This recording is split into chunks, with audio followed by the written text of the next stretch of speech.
Next question देखिए, two identical non conducting solid spheres of same mass and charge are suspended in air from a common point by two non conducting massless strings of same length at equilibrium the angle between the strings is alpha.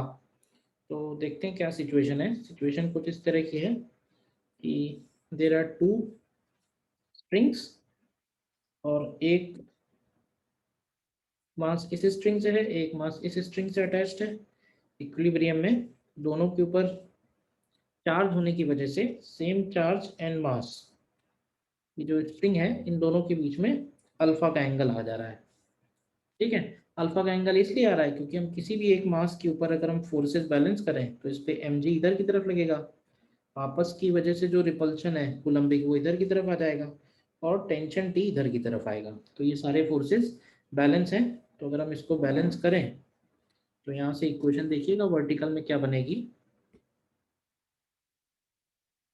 ये वाला angle अगर देखें तो ये वाला angle हो जाएगा α/2। तो बैलेंसिंग इक्वेशन आएगी T cos α/2 is equal to mg, और दूसरी इक्वेशन होगी T sin α/2 is equal to F coulombic. ठीक है ना।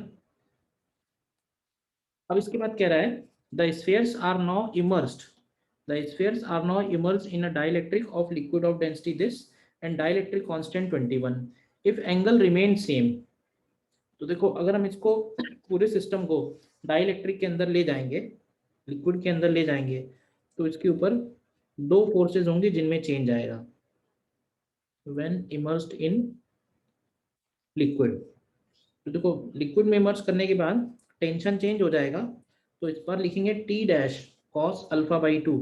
अब ध्यान रखना mg नीचे की तरफ होगा और एक बॉइंट फोर्स ऊपर की तरफ आएगा, तो mg की इफेक्टिव वैल्यू कम हो जाएगी और टी डैश साइन ऑफ α/2 अगर हम लोग लिखेंगे तो कूलम्बिक फोर्स की जो वैल्यू है वो भी डिवाइडेड बाई के लेंगे। तो अगर हम इनिशियल और फाइनल अल्फा की वैल्यू सेम करते हैं, ध्यान से देखना, तो इनिशियली FC अपॉन mg का ratio and finally FC by k and divided by mg minus f up. तो देखो एफ अप की वैल्यू निकालने के लिए हम लोग m upon rho body into rho liquid into g लिख सकते हैं। अगर यहाँ से आप k का वैल्यू निकालोगे, k का वैल्यू इनफैक्ट दिया हुआ है, रो बॉडी अगर निकालेंगे यहाँ से तो रो बॉडी की वैल्यू आ जाती है यहाँ से 840 किलोग्राम पर मीटर क्यूब। ठीक है ना, यानी बॉडी का जो डेंसिटी है वो ये रहा। तो इसमें हमको करेक्ट आंसर्स चूज करने हैं। Electric force between the spheres remains unchange, force between the sphere reduces हो जाएगा और mass density of sphere is 840। Tension की वैल्यू पहले और बाद में चेंज हो रही है।